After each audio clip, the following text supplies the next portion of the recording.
La formation gratuite de ce soir, c'est comment te libérer de l'attente affectivement destructrice. Aujourd'hui, je vais vous citer 7 astuces puissantes et efficaces pour vous aider effectivement à vous libérer de l'attente affectivement destructrice. Alors, je partage mon écran pour que vous puissiez voir. Et les personnes qui regarderont la formation gratuite en replay pourront également bénéficier du partage que je fais. Alors ici, j'ai choisi une femme qui en a marre d'attendre et donc vous allez comprendre pourquoi. Alors, est-ce que tu es fatigué d'attendre un message, un geste, une validation qui ne vient jamais? Est-ce que ça t'arrive? L'objectif, c'est de te libérer de cette spirale d'attente affective qui t'empêche de vivre pleinement.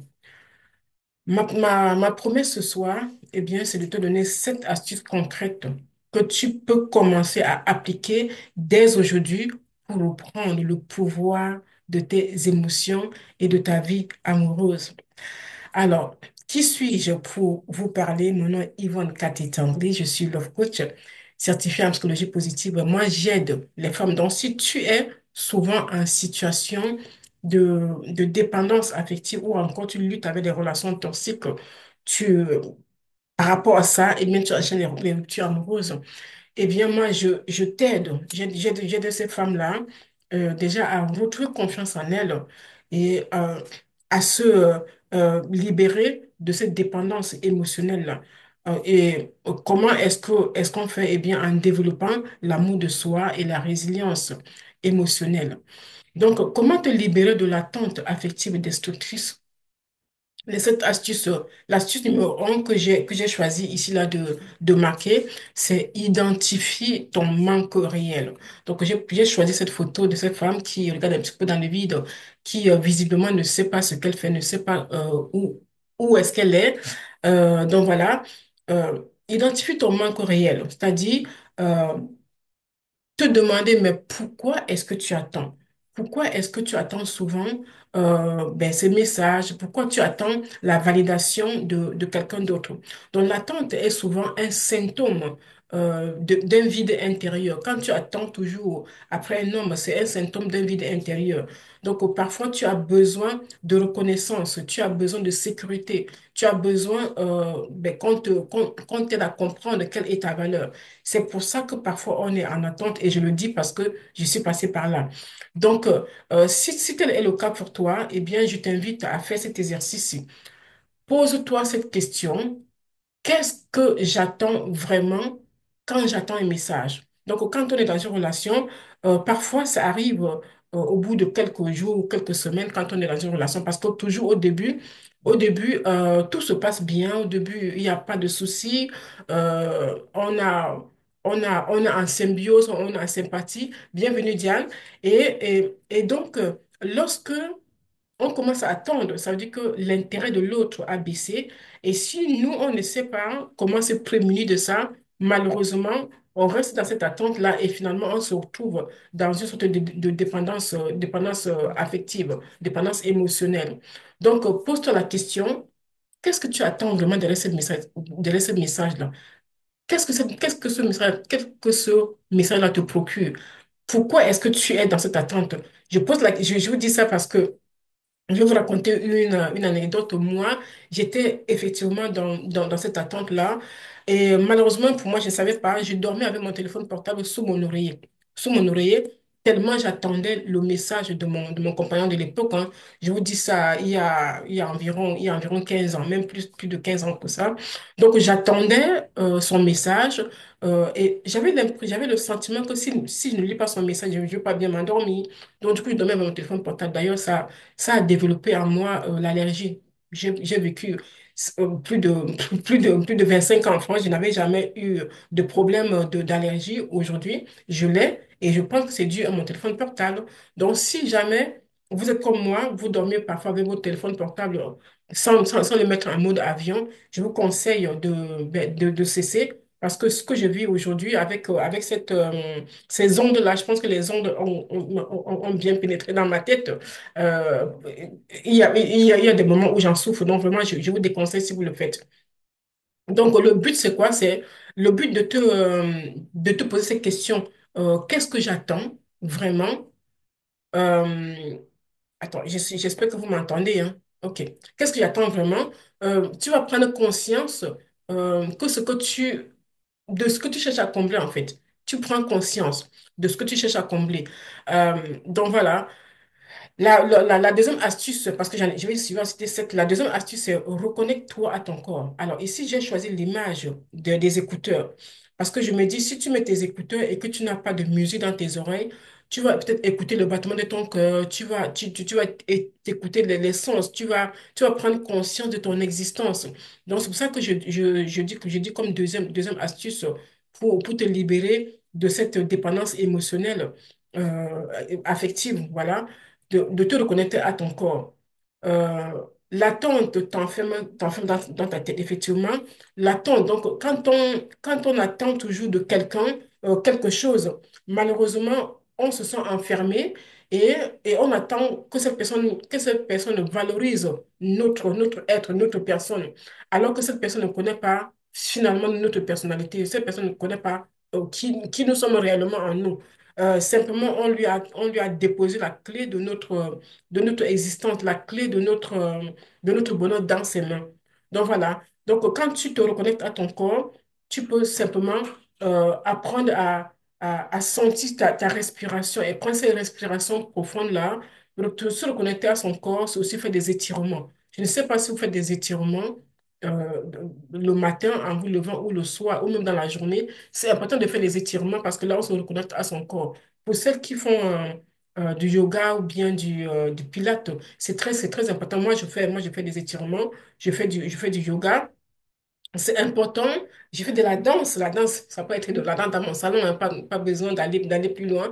J'ai suivi les cours de danse aussi. Mais là, je danse moi-même, je pense, parce que je ne suis plus dans cette quête-là, dans cette quête-là, je ne suis plus là-dedans. Donc, il y a même la marche à pied. Le simple fait de marcher te permet de te reconnecter à ton corps. Et le fait de marcher, euh, sans avoir ton téléphone portable ou bien sans avoir des écouteurs de la musique dans ta tête, c'est vraiment marcher et te laisser porter par le bruit des oiseaux, par le bruit de la mer si tu es au bord de l'eau, ou en bord de Seine, si tu es voilà, sur un bord de Seine, vraiment, c'est se laisser porter simplement comme ça, s'arrêter même parfois de temps en temps, regarder un petit peu les arbres, s'asseoir sur un banc, si un banc, c'est tellement important. Donc cela recentre ton énergie sur le moment présent et c'est vraiment très important. Je ne sais pas si vous le faites, si vous l'avez déjà fait.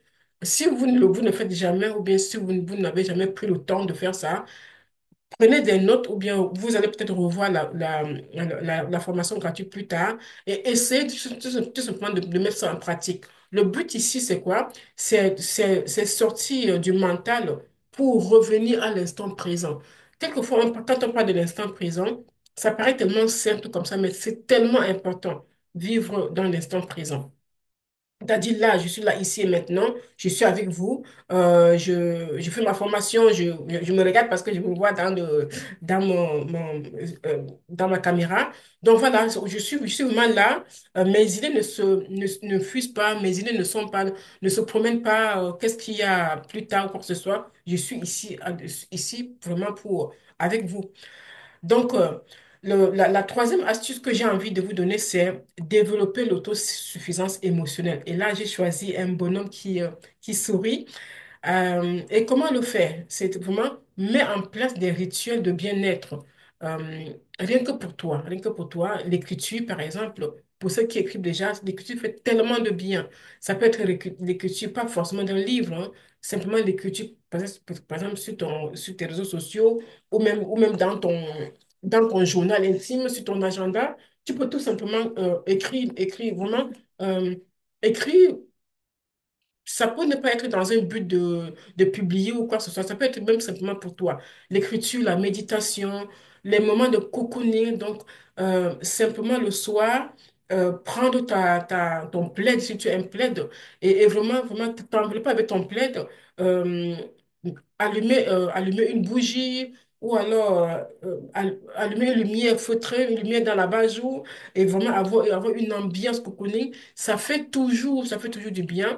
Ça fait vraiment à ce qu'on se reconnecte à soi. Je ferme les yeux parce que je me visualise là-dedans, c'est parce que c'est ce que je fais. Je me visualise dans ce que j'essaie de vous transmettre. Donc, apprends à te nourrir émotionnellement sans dépendre d'une personne extérieure.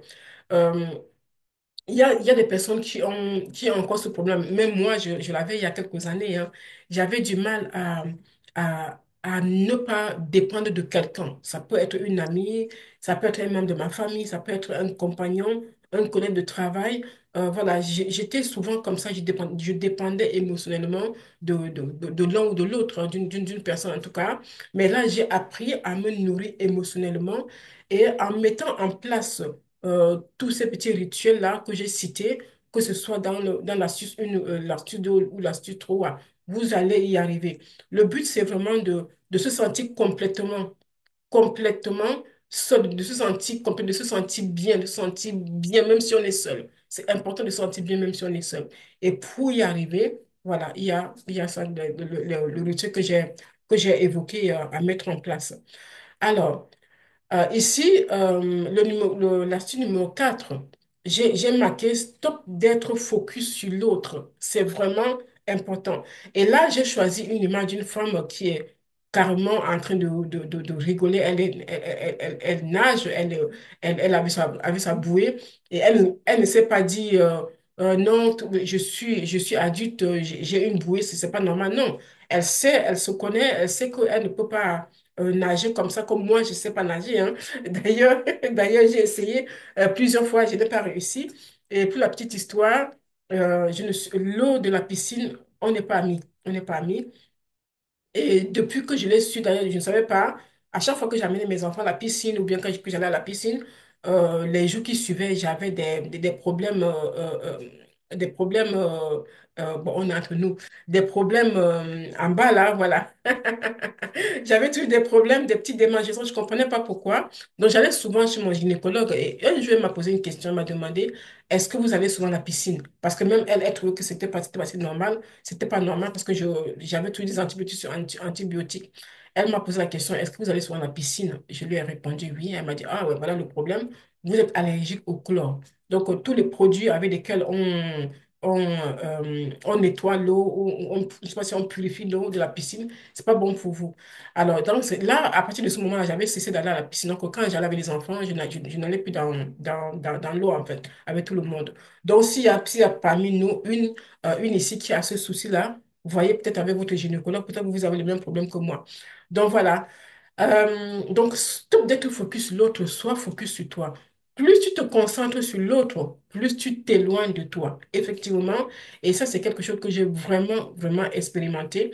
Je ne sais pas pour vous, mais quand on a par exemple une amie avec qui on s'entend bien, qu'on le veuille ou pas, si on n'est pas vigilant, au bout d'un moment, on essaie d'être comme cet ami-là. On essaie de se voir à travers le regard de cet ami, qu'on le veuille ou pas. Donc, sauf à partir du moment où on a vraiment pris conscience qu'on est unique, qu'on est une personne entière et qu'on a envie de faire des choses pour nous-mêmes. Sinon, vraiment, et je le dis ici parce que ça a été le cas pour moi hein, pendant des années, mes amis. Euh, le fameux, c'est ma meilleure amie, c'est ma confidente, c'est ci, c'est ça. Non, j'ai appris que je suis ma meilleure amie. Parce que quelquefois, on peut avoir des amis, mais il y a des choses qu'on ne peut pas qu'on ne doit pas confier aux amis, qu'on doit garder pour soi-même. Et ça, je l'ai appris également à mes dépens. Donc, j'étais plus de ceux que, bon, ma meilleure amie, enfin, je dois tout lui dire. Et malheureusement, cette meilleure amie, elle ne va pas aller raconter parce qu'elle veut me faire du mal. Elle aussi, elle a une meilleure amie et elle, en parlant à cette meilleure amie, des choses que moi, j'aurais aimé garder pour moi-même, mais que je confie à une meilleure amie parce que quelquefois, on a besoin de ça aussi. Malheureusement, elle va répéter, pas pour me faire du mal, mais elle va juste répéter comme ça à sa meilleure amie en lui disant, ben, ne répète pas à quelqu'un d'autre. Oui, cette meilleure amie va aussi, voilà, ainsi de suite. Vous voyez un petit peu comment le rôle, comment ça se passe. Et finalement, un jour, sans s'y attendre, on entend ça ailleurs à d'autres personnes et ça ne fait pas plaisir. Donc, c'est pour cette raison que moi, je suis ma meilleure amie. Et j'ai décrété ça, je suis ma meilleure amie et je suis ma première fan. Et ça fait partie du process. Donc, si vous qui regardez en direct ou bien en replay, si vous mettez ça en place, vous verrez que vous vous sentirez beaucoup mieux. Donc voilà. Donc j'ai aussi noté de limiter le temps passé à scroller le téléphone. Euh, ou alors le temps passé à relire, à relire le message. Scroller le téléphone, pourquoi? Peut-être pour voir les photos que vous aviez avec cette personne pour qui vous êtes dépendante émotionnellement. Donc voilà, c'est arrêter de scroller le téléphone, arrêter d'aller sur ces réseaux sociaux. C'est important. Ça paraît peut-être facile comme ça, comme je le dis, mais je sais que c'est difficile pour une personne qui est émotionnellement dépendante, mais ça ne peut pas se faire sans. Donc, vous ne pouvez pas vouloir sortir de la dépendance émotionnelle et continuer à aller sur les réseaux sociaux de votre compagnon, de votre conjoint, ou alors qu'on continue à regarder vos photos de vos meilleurs moments. Ça ne va pas vous aider. Vraiment, ça ne peut pas vous aider. Et j'en sais quelque chose parce que c'est des choses que j'ai faites. Donc, l'astuce, c'est règle l'alarme de ton téléphone où tu marques retour à moi. Voilà, c'est ça aussi parce qu'à partir du moment où tu scrolles, tu vis un petit peu à travers les images que tu vois. Alors que si tu marques retour à moi, c'est toi qui as décidé que bon, voilà, ça c'est ton mot de passe pour toi. Ça, c'est ta manière pour toi de le faire. Donc, quand tu marques retour à moi, à partir du moment où ton alarme sonne, bam, retour à moi, allez, tu déposes tout et puis tu fais soit la méditation soit tu t'écoutes ou tu sors marcher, enfin, tu fais quelque chose ou des étirements. C'est important de mettre tout ça sur pied. C'est ça qui va vous aider parce que moi, ça va pour moi. C'est ça qui va vous aider et c'est ça qui aide les femmes que j'accompagne aussi. Donc, c'est quoi le but de stopper d'être focus sur l'autre? Eh bien, c'est reprendre le contrôle de ton attention. Reprendre le contrôle de ton attention, c'est tellement important. Alors, la suite numéro 5 que j'avais envie d'évoquer ici, là, c'est agir même si c'est petit. Et j'ai choisi cette image du musée parce qu'il y a beaucoup de personnes qui n'aiment pas aller comme ça là, se mettre devant les tableaux. Bon, ça peut être autre chose, hein. Ça peut être le cinéma. Voilà, c'est une sortie en fait. Quelque chose qui vous fait plaisir, quelque chose qui vous fait vous sentir bien. C'est ça, mais moi je choisis ça parce que j'aime aller au musée, j'aime aller visiter comme ça là. Donc agis même si c'est petit. L'attente te met en position passive. Donc si tu te dis tout le temps, je vais, ou je le ferai demain, je le ferai demain, je le ferai demain, ça te met en position passive et tu ne fais aucun travail pour t'aider à évoluer vers ton bien-être à toi. Donc, si, bon, je dis à ceux qui regarderont peut-être un replay, si ce que je dis fait sens pour vous, n'hésitez pas à marquer dans les commentaires sens. Si vous avez des questions, n'hésitez pas. S'il y a un passage qui ne vous convient pas, ne vous plaît pas, je prends tout. Donc, marquez-moi, soit dans le chat, soit dans les commentaires, ce qui ne vous convient pas. Moi, j'aime ça, j'aime échanger avec les gens, j'aime comprendre le point de vue de chacun et c'est ça qui nous fait avancer. C'est ça qui me fait aussi revoir un petit peu mes copies pour dire, ben, OK, il y a telle personne qui n'était pas d'accord, pourquoi elle n'était pas d'accord, et ainsi de suite, pour comprendre là où j'ai peut-être pas bien expliqué ou quoi que ce soit. Donc, pour moi, c'est important. Donc, l'attente te met en position passive. Choisis une action chaque jour qui te fait du bien, telle que faire avancer tes projets, voilà, des sorties, les rencontres, l'apprentissage. Marque sur des post-it. Parce que l'agenda, moi j'ai mon agenda, je marque toujours tout. Je marque parfois pas tout, je dis tout, mais il m'arrive de ne pas marquer tout dans mon agenda. Et si je marque pas dans mon agenda papier, je marque sur mon agenda téléphone. Et il m'arrive aussi voilà, d'avoir des post-it. Voilà. Il m'arrive aussi d'avoir des post-it parce que quelquefois l'agenda ne me suffit pas. J'ai parfois besoin de coller ça à un endroit où je sais que je passe régulièrement. Ça peut être dans ma chambre, sur mon bureau, comme aujourd'hui, ou encore sur le miroir, sur mon réfrigérateur. Si c'est vraiment euh, un message que je ne vois, un message ou comment je peux dire ça? Une recommandation que je n'ai pas envie d'oublier, ben voilà, je marque sur un post-it et je colle. Donc pour moi, c'est important, c'est important d'être, j'ai dit être en mouvement, voilà, c'est important pour moi de ne pas oublier. Parce que moi, je suis championne des oublis. Donc, j'utilise tout ce que je peux pour ne pas oublier la tâche que j'ai à faire. Alors, l'action, c'est quoi? C'est un antidote de la stagnation émotionnelle. De toute façon, si on ne fait rien, eh bien, rien ne se fera parce que le changement ne vient pas tout seul. C'est à nous de faire ce qu'il faut pour voir le changement dans notre vie. Très important. Alors, l'astuce numéro 6, ben, c'est travaille tes croyances. Travaille tes croyances. Et j'ai choisi les bancs parce que il m'arrive parfois de sortir, donc de décider que je vais marcher peut-être pendant une demi-heure et de regarder autour de moi s'il y a un parc. Et si oui, est-ce qu'il y a un banc comme ça? Si oui, ben, je vais m'asseoir sur le banc. Et parfois, c'est simplement pour m'allonger, fermer les yeux et laisser les pensées venir dans ma tête et les laisser repartir. Pour moi, c'est important de faire ça. Même aujourd'hui, je suis sortie et voilà, j'ai marché. Bon, je me suis pas assise sur le banc parce qu'au bout d'un moment, je me suis dit, oh, il est temps. La prochaine étape de la journée m'attend, donc je dois repartir.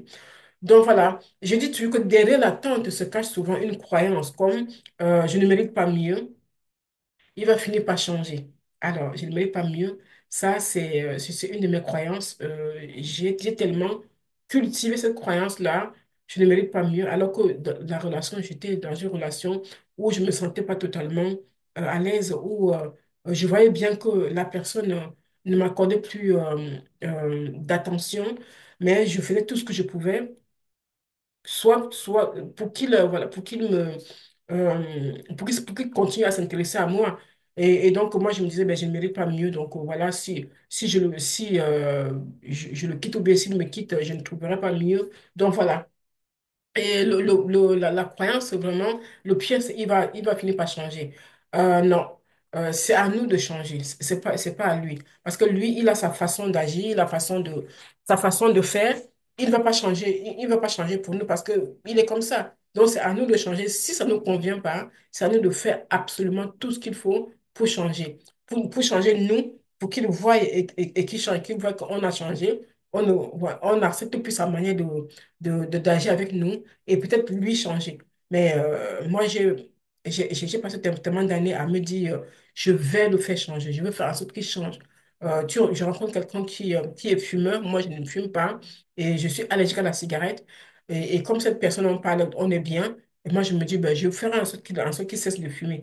Ah là là, non, non, non, non, non, ça ne vient pas. Les premiers jours, il va quitter la pièce pour fumer, ou bien il va s'éloigner pour fumer, ou bien il ne va pas fumer du tout quand tu la mets. Quand tu sauras que tu as le cœur accroché, que tu es amoureuse, ne t'inquiète pas, il va reprendre sa cigarette, il va fumer devant ton nez. Donc ça, c'est des histoires vécues. Et il y a aussi le fait de dire, je vais l'aider. Voilà. Travaille sur ces croyances-là. Je vais l'aider. Voilà. Et il va finir par changer. Non. C'est à nous de changer.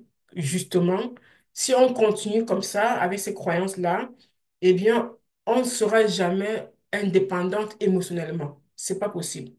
Parce que, voilà, on a le syndrome de l'infirmier, on veut l'aider, ou bien on veut faire comme sa maman. On va arriver chez lui, il a ses vêtements un peu éparpillés partout, on va ranger, on va faire la lessive, on va repasser, tout ça. Non, c'est des choses que j'ai faites, mais ça ne va pas aider. Donc, il y a des manières d'agir pour que lui, il décide de changer et que quand vous arrivez chez lui, que vous ne voyez plus ses vêtements partout éparpillés, voilà. Donc, il y a des manières de le faire. Donc, identifie la phrase qui limite ton élan au changement. Identifie la phrase. Donc, ça, c'est un exercice que j'ai prévu pour vous, pour toi, qui regarde, pour vous qui regarderez en replay. Identifiez la phrase qui limite votre élan au changement. Et une fois que la phrase est identifiée, il faut la transformer. Je mérite d'être aimé sans avoir à attendre. Je mérite d'être aimé sans avoir à forcer. Je mérite d'être aimé tel que je suis. Bien sûr, tel que je suis, mais si on a des manières d'agir, des manières de se comporter, et qu'on voit que ça irrite notre partenaire, bien sûr que c'est à nous de décider de changer. Donc, on ne va pas lui dire non, tu t'adaptes à ma façon d'être. Chacun, c'est pas l'homme qui doit changer la femme doit changer pour elle-même. C'est pas la femme qui change l'homme, l'homme doit changer pour lui-même. Ou alors voir que, OK, et puis il y a des manières d'en parler pour que l'homme change vraiment et d'une manière radicale. Donc il y a des manières de communiquer. Moi, j'appelle ça la communication douce et c'est ce que j'apprends aux femmes. Et avec cette façon de communiquer-là, eh bien, l'homme change.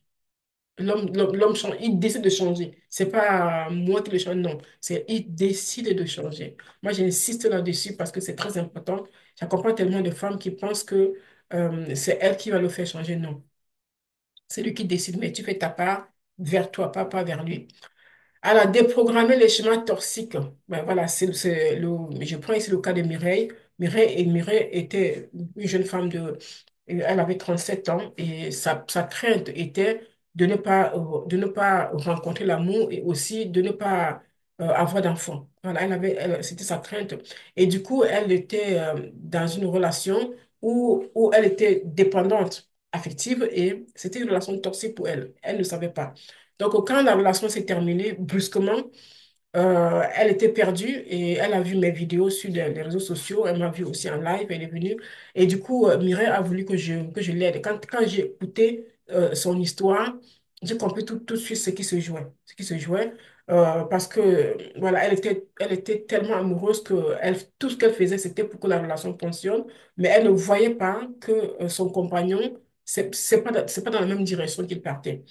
Alors, j'ai accompagné Mireille et puis je lui ai indiqué ce qu'elle devait faire. Elle a préféré autre chose. Elle m'a dit non, je vais encore essayer. Laisse-moi quelque temps que je suis. Pas de problème, mais je sais que tu vas revenir vers moi et tu me diras que ça n'a pas fonctionné. Elle m'a ri, elle a rigolé, elle m'a ri au nez, comme on dit. Elle a dit non, je vais quand même essayer, coach Yvonne. Elle est partie et elle est revenue la semaine d'après pour me dire ben, tu avais raison, je n'arrive pas, j'ai tout fait, j'ai même vu ses amis. J'ai dit ben, c'est la pire des choses à faire. Parce que quand vous êtes rencontrés, les amis n'étaient pas là. Donc, quand vous avez vos problèmes, soit tu te trouves quelqu'un pour t'aider, une coach ou un coach, quelqu'un avec lequel tu t'entends bien pour t'aider, va pas voir les amis, va pas voir la famille. Voilà.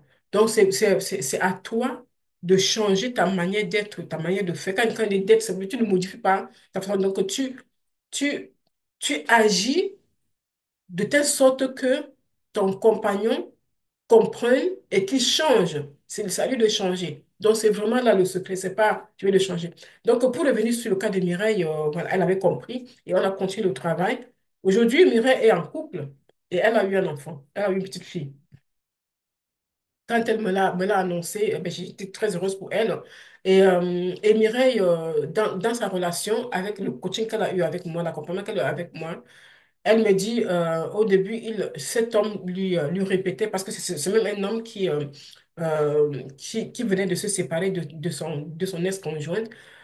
Donc, elle dit, cet homme me répète chaque fois qu'il n'a jamais rencontré une femme comme moi. Je dis, ben oui, parce que, après, elle me dit, à chaque fois qu'il me le dit, je prends dans ma tête, j'ai rencontré la coach Yvonne. Voilà, donc c'est simplement pour dire que les hommes nous traitent de la manière dont on les laisse nous traiter. Les hommes nous traitent de la manière dont on accepte qu'ils nous traitent. Ça, il n'y a pas d'autre demi-mesure. Et si tu veux que ton homme change, ce n'est pas en lui criant dessus, ce n'est pas en le suppliant. Non, si tu veux que ton homme change, change ta personnalité. Change comment, modifie ta personnalité. Quand il dit change ta personnalité, ça ne veut pas dire que tu vas finalement faire, c'est pas moi, faire tout ce qu'il veut ou bien oublier tes valeurs ou enfuir tes valeurs. Non, c'est pas du tout ça. C'est pas du tout ça. C'est au contraire. C'est vraiment, il y a des manières, par exemple, la communication douce. Si tu ne sais pas mettre en place la communication douce, ça va être difficile pour toi. Bienvenue, Tavia. Ça va être difficile pour toi ben, de te faire entendre Merci. par ton homme. Voilà. Ça va être difficile pour toi de te faire entendre par ton homme. Si tu oublies quelles sont tes valeurs, euh, tu ne pourras pas t'imposer. Et quand je dis t'imposer, c'est aussi d'une manière douce. Il y a des manières de s'imposer dans son couple. Admettons, tu es marié, ton mari, ben, c'est quelqu'un, par exemple, qui ne t'aide jamais dans la cuisine. Voilà, c'est quelqu'un qui ne fait jamais rien. Il y a des manières de lui parler. Il y a des manières d'agir. Et avec moi, les coachings sont personnalisés, c'est-à-dire, je travaille avec toi selon ce que toi tu vis. Donc, le coaching qui a pu aider Mireille, c'est pas le même coaching qui a pu aider Wadi, par exemple. Parce que Mireille, elle avait son histoire, elle avait ses besoins, ses envies. Donc, aujourd'hui, elle est en couple et son homme, elle me dit, il m'a dit, coach, tu peux pas savoir. Et elle a eu ce qu'elle a toujours voulu avoir, c'est-à-dire un bébé. Elle a eu une petite fille. Mais là, pendant 2 ans, je l'ai pas eu, mais elle m'a contacté encore il y a quelques mois parce elle avait un autre souci. Elle m'a dit, coach, j'ai besoin de continuer avec toi. Ça se passe pas bien avec mon homme parce que il ne m'aide pas en cuisine, il ne m'aide pas, il ne fait rien à la maison, il est toujours avec ses amis, alors, je lui pose la question, mais comment est-ce que tu lui parles, tu lui parles du sujet, comment est-ce que tu t'y prends? Elle me l'a dit, elle m'a dit, j'ai juste envie de me casser, j'ai envie de prendre ma fille pour partir. Je lui ai dit, mais souviens-toi de pourquoi est-ce que tu es avec cet homme? Je dis, à part ce côté-là, est-ce que tu te sens, est-ce qu'il ne t'aide pas ailleurs? Est-ce que tu rejettes tout ce qu'il a ou bien tout ce qu'il a. Elle me dit non, il n'y a que ce côté. Elle dit, ben voilà. Donc, on va travailler sur ça. Et effectivement, c'est ce qu'on a fait. Aujourd'hui, ben, son homme, il l'aide. Donc, ce n'est pas, parfois, ce n'est pas avec la force. Nous, les femmes, on est des amoureuses de l'amour et il nous faut tout simplement une façon de communiquer chez nous et une façon de le faire pour que l'homme se rende compte que ben, finalement, je dois aider ma compagne, je dois aider ma femme, je dois faire ça. On a juste à agir et lui, derrière, il change son comportement. Donc, c'est très important. Donc, Mireille, aujourd'hui, je suis contente pour lui. Je pense que sa fille doit déjà avoir 6 mois ou même, peut-être même 1 an déjà, je ne sais plus. À l'époque, sa fille avait 4 mois. Je pense que c'était en novembre, là, elle avait 4 mois. Je ne sais pas quel âge elle a eu, je n'ai pas compté le nombre de mois. En tout cas, j'avais envie de parler de Mireille. Je l'appelle ici Mireille, hein. De l'appeler, voilà, j'avais envie de parler de Mireille vraiment pour illustrer, pour dire que, on peut déprogrammer les schémas toxiques. C'est possible. Et selon le cas de chaque femme, selon le cas de chaque femme, c'est comme le cas de Wadi. Wadi, c'est une femme, bon, c'est un nom d'emprunt aussi. Je l'appelle ici Wadi. C'est une femme qui travaille pour les Nations Unies et elle a vu mes vidéos sur les réseaux sociaux. Elle m'a contactée. Elle aussi, elle était dans une relation toxique et elle était dépendante affective. Donc voilà, son mari était quelqu'un qui n'était pas son mari, son compagnon. Donc on a travaillé par rapport à elle, par rapport à son histoire, à ce qu'elle vivait dans ce couple-là. Aujourd'hui, c'est une femme épanouie. C'est une femme épanouie qui a même fait un voyage pour venir en France pour me voir. Donc c'est pour vous dire que c'est possible. Donc, on peut s'en sortir. Moi, j'en ai tellement souffert, mais aujourd'hui, je suis contente de pouvoir aider les femmes qui vivent ce que moi j'ai vécu. Voilà. Donc, c'est possible. Alors, l'astuce 7, c'est change de posture intérieure. Alors, pourquoi est-ce que j'ai choisi euh, ici, là, bon, j'ai choisi une image qui parlait de nourriture, de voilà, comment s'alimenter. Parce que quelquefois, quand on vit mal, ou bien quand on n'est pas bien dans son couple, dans sa relation, on a un conflit avec la nourriture. Soit on mange trop, soit on mange trop peu. Donc, c'est pour ça que j'ai pris cette image-là. Change de posture intérieure. Donc, il faut passer de je subis à je choisis. Très important. Moi, il y a encore quelques années, moi, je pensais que je subissais mes relations. Aujourd'hui, mon langage a changé. C'est pas, si une femme souffre dans sa relation de couple, ou alors une femme est dans un schéma de relation destructrice, ou bien dans un schéma de dépendance affective, et qu'elle se dit, je subis, c'est qu'elle n'a pas encore trouvé quelqu'un pour l'aider, vraiment. On doit choisir. Moi, je n'aurais pas dit ça il y a quelques années, quand j'étais en souffrance, je ne savais pas. Mais je sais que aujourd'hui, on peut choisir de ne pas subir. Donc, passe de je subis à je choisis. Donc, l'affirmation intérieure, j'ai le droit de choisir la paix plutôt que l'attente. Voilà. Ancre une posture de reine digne, droite, connectée avec ses valeurs. Donc voilà, c'est ce que j'ai envie de... Voilà, voilà, je le dis, mais, et moi, je me suis même redressée sur ma chaise parce que c'est important la posture. Voilà, voilà. Encore une posture de reine, droite, digne. Voilà, connectée à ta valeur. Bienvenue, Camille. Alors, j'ai le droit de choisir la paix plutôt que l'attente. Voilà. J'ai besoin de choisir la paix plutôt que l'attente. Et c'est ça. Vraiment. Vraiment. Et s'affirmer ça intérieurement. Parce que quel que soit ce qu'on vit comme relation, que ce soit amicale, familiale ou une relation même amicale, familiale ou même amoureuse, on peut choisir la paix que l'attente. L'attente qu'il m'envoie un message, l'attente qu'il me dise qu'il m'aime, l'attente qu'il me fasse un cadeau. J'ai accompagné une jeune femme aujourd'hui en coaching. Elle attend que son homme lui offre un bouquet de fleurs.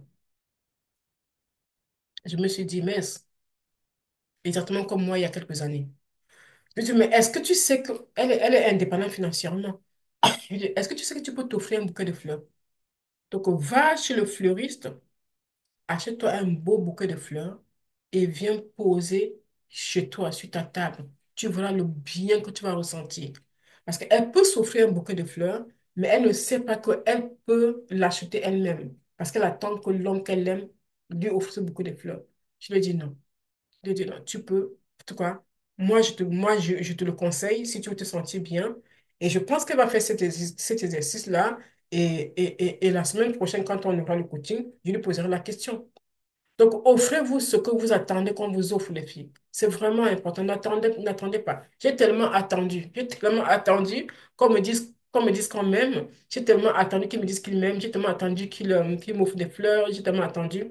En 16 ans de mariage, j'ai eu deux fois deux bouquets de fleurs à la naissance de mon fils et à la naissance de ma fille. Ce sont les deux bouquets de fleurs que j'ai pu avoir. Mais aujourd'hui, je ne savais pas qu'il pouvait m'offrir des fleurs. Je savais pas, pour moi, c'est s'offrir des fleurs, il faut que c'est l'homme, le compagnon ou le mari qui achète. Mais là, je m'offre des fleurs, je m'offre même des plantes. Je fais, voilà. Donc, et ça fait tellement du bien. Ça fait tellement du bien. Donc, si vous aimez les fleurs, n'attendez pas qu'on vous les offre. Achetez-vous le plus beau bouquet. C'est pas quelque chose qu'on peut acheter tous les jours. Ça peut être un cadeau comme ça peut être même peut-être même pour votre anniversaire ou à la Saint-Valentin, vous vous offrez parce que vous vous aimez, vous aimez vous. Ou un dimanche, comme ça, vous avez envie de vous offrir un bouquet de fleurs. Allez, on le fait. Oui. Donc pour moi, c'est vraiment important pour se sentir bien, pour se sentir belle, pour se sentir aimée, parce qu'on est notre meilleur ami et on s'aime nous. Alors, pour conclure, pour celles qui sont arrivées en retard, je vais vous mettre le lien. Je ne suis pas en train de diffuser sur Facebook, hein. J'ai décidé que mes formations gratuites seront, jusqu'à ce que je change d'avis encore, seront uniquement pour les personnes qui veulent vraiment, vraiment la formation gratuite, qui sont dans le groupe. Donc, ce n'est pas du tout sur Facebook. Et celles qui voudront ben, elles auront le lien pour regarder. Alors, pour conclure, donc, tu n'as pas à attendre d'être aimé, tu n'as pas à attendre d'être aimé pour te sentir bien. Tu n'as pas à attendre d'être aimé tout simplement. Tu dois t'aimer toi. Et si vous avez du mal à vous aimer, n'hésitez pas. Je suis là pour vous aider. Prenez un coaching avec moi, on va travailler ensemble là-dessus. Tu peux choisir de t'aimer et de te libérer maintenant. Ne te dis pas, OK, dans 3 jours, dans un mois, dans 3 mois, je commencerai à m'aimer. Non. Le temps passe vite et ne perdons pas le temps. Aimons-nous, aime-toi aujourd'hui, maintenant. Donc, mets en pratique au moins une astuce par jour pendant une semaine, une astuce par jour pendant une semaine. Et tu verras que tu auras des changements. Et le bon moment, c'est maintenant. Peut-être ce soir déjà, à partir de ce soir.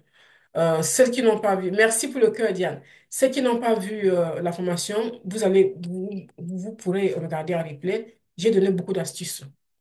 Commencez déjà par ça. Régulièrement. C'est pas je le fais aujourd'hui je ne le fais pas. C'est pas je le ferai une autre fois. Ça va faire en sorte que vous n'évoluez pas. Moi, ça m'a pris beaucoup d'années déjà pour soigner mes blessures, pour me recentrer sur moi, pour comprendre certaines choses. Donc, c'est toujours petit à petit. Voilà, un petit pas tous les jours, ça fait des grands pas. Voilà. Donc, si vous n'y arrivez pas toute seule, alors moi, je suis ici là pour vous aider. Je suis là pour vous aider et j'ai des accompagnements à proposer, chacune adaptée à son budget. Voilà, voilà, mesdames, j'espère que ça vous a plu. Si vous avez des questions, n'hésitez pas à ouvrir votre micro pour me les poser.